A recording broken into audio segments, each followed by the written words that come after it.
በዓለም ላይ እጅግ ኃያል የተባለችው የባቢሎን ቤተ መንግሥት ውስጥ አንድ አስገራሚ ክስተት ተፈጠረ። እግዚአብሔር በጠላት መንደር እምብርት ውስጥ ምስጢር ገላጭ የሆነን አንድ ወጣት አቆመ። ስሙ ዳንኤል ይባላል። ዳንኤል በባቢሎን ቤተ መንግሥት ውስጥ ሆኖ ያየው ራእይ የጥንቱን ብቻ ሳይሆን የዛሬውንም የዓለም ፖለቲካ ካርታ የሚፈታ የጥልቁን ምስጢር መጋረጃም የሚቀድ ነው። ታላቁ የባቢሎን ንጉሥ ናቡከደነጾር ሌሊት በተኛበት አንድ አስደንጋጭ ሕልም አየ። ሕልሙን ማንም ሊፈታው አልቻለም። የባቢሎን ጠቢባን አስማተኞችና ኮከብ ቆጣሪዎች በሙሉ በንጉሡ ፊት ቆመው ተንቀጠቀጡ። በዚህ ጊዜ ነው ወጣቱ ዳንኤል በንጉሡ ፊት ቀርቦ የዓለምን መንግሥታት ታሪክ ከጅምሩ እስከ ፍጻሜው የሚያሳየውን ያንን ግዙፍ ምስል የተነተነለት። ዳንኤል እንዲህ አለ፣ ንጉሥ ሆይ አንተ የወርቅ ራስ ነህ። ከአንተ በኋላ ግን ከአንተ የሚያንስ ሌላ መንግሥት ይነሳል፣ እርሱም የብር ደረትና የብር እጆች ያለው ነው አለው። ትንቢተ ዳንኤል ምዕራፍ 2።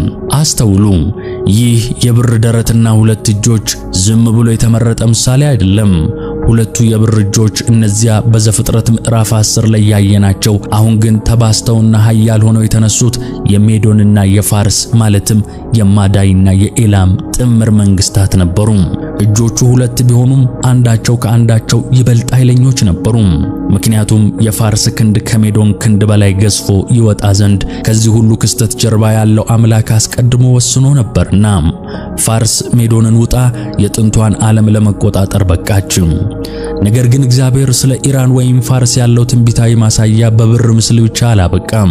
ከዓመታት በኋላ ራሱ ዳንኤል በራእይ ሆኖ የዓለምን መንግስታት ከባህር እንደሚወጡ አውሬዎች አድርጎ ተመለከተ።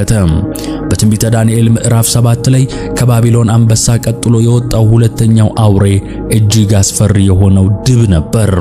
መጽሐፍ ቅዱስ ስለዚህ ድብ ሲናገር በአንድ ጎኑ ቆሞ ነበር፣ በአፉም በጥርሶቹ መካከል 3 የጎድን አጥንቶች ነበሩ።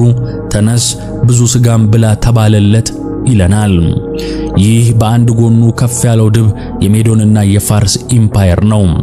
በአንድ ጎኑ ከፍ ማለቱ ፋርስ ከሜዶን ይልቅ የበላይነቷን ማረጋገጧን ሲያሳይ፣ በጥርሶቿ የያዘችው 3 የጎድን አጥንቶች ደግሞ ፋርስ ግዛቷን ለማስፋፋት ያዋጠቻቸውን 3 ታላላቅ ኃይሎች ያሳየናል። እነርሱም ልዳ፣ ባቢሎንና ግብጽ ነበሩ። እነዚህን 3 ክልሎች ከዋጠች በኋላ ፋርስ የዓለም ኃያል መንግስት ሆና ተንሰራፋች። አሁን ይህንን የጥንት ትንቢት በዛሬው ዘመን የዜና ትንታኔ ጋር እናገናኘው። ዛሬ በመካከለኛው ምስራቅ የምናየው ምንድነው? የዛሬዋ ኢራን ልክ እንደ ጥንቱ የፋርስ ድብ ተነስ ብዙ ሥጋም ብላ የተባለላት ይመስል ድንበሯን ለማስፋፋት የቀጠናውን የበላይነት